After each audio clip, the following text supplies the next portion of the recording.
मला या ठिकाणी एवढंच बोलायचं आहे की सगळ्यांनी सगळं सांगितलं, पण उभा राहिलेला उमेदवार हा कसा असावा, तो सक्षम असावा, तो लोकहितामध्ये काम करणारा असावा, त्याने जनतेसाठी उभं राहावं, जनतेला न्याय द्यावा, ही अपेक्षा माफक सर्वसामान्य मतदार राजाची असते। या ठिकाणी आपण पाहतो की समोरचा नगराध्यक्षवाला पदाला उभं राहिलेला व्यक्ती जर एक बाईट देऊ शकत नाही, दोन शब्द बोलू शकत नाही, तर सभागृहात तुम्हाला न्याय देणार कसं? म्हणजे हा विचार करण्याचा भाग आहे की ज्याला बोलताच येत नाही, तो तिथे जाऊन बोलू शकत नाही, तुम्हाला कधीच तो न्याय देऊ शकत नाही। आणि म्हणून तिची कोबडी म्हणून नवऱ्याला आतमध्ये जायचंय। मग ते दोन्ही उमेदवारांसाठी लागू आहे, ती मलाही द्या आणि माझ्या बायकोलाही द्या। या अट्टहासापोटी या शहराचं वाटोळं होणार आहे, त्या शहराला ग्रहण लागणार आहे। आणि म्हणून मी काही झालं तरी जनतेला आव्हान करू इच्छिते की तुम्ही सगळ्यांनी एकच विचार करायचा आहे। या ठिकाणी झालेली कामं सुद्धा अर्धवट आहे। दादा, एकही काम असं नाही का जे परिपूर्ण झालंय, मग ते कोणतंही काम असू, ड्रेनेज असू, या ठिकाणी पाणी योजना असो, या ठिकाणी असणारे जे स्विमिंग पूल असो, कुठलंही समाधान इथल्या जनतेला नाही।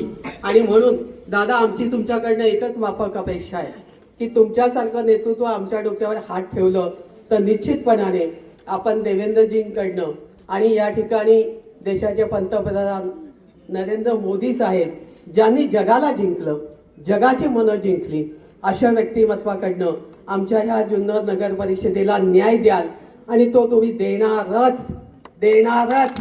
टाळ्या इतक्या जोरात वाजवा, सगळ्यांनी हात वर करा, सगळ्यांनी हात वर करा, सगळ्यांनी हात वर करा।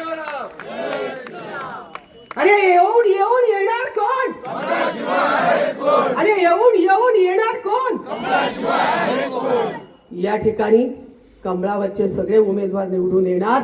याचं कारण असं आहे, आम्हाला 100 कौरवांची गरज नाहीये, 5 पांडव आमच्यासाठी खूप झाले।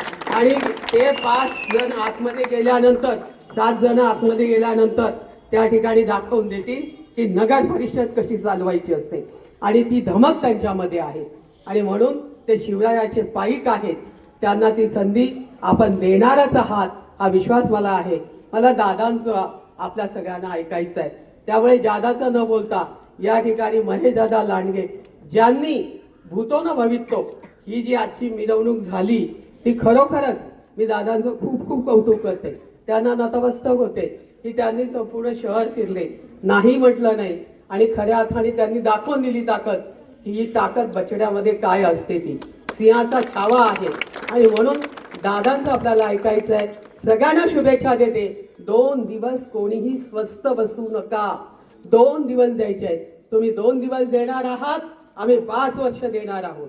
आणि मीडियाने सुद्धा या बातम्या चांगल्या पद्धतीने घ्याव्यात, कारण तुम्ही सुद्धा एक स्तंभ आहात, तुमच्याकडनं सुद्धा आम्हाला मदत झाली पाहिजे, ती तुम्ही कराल अशी अपेक्षा बाळगते। या ठिकाणी पुन्हा एकदा आलेल्या सर्वांचं कौतुक करते आणि माझ्या सर्व उमेदवारांना लाख लाख शुभेच्छा देऊन शब्दांना विराम देते।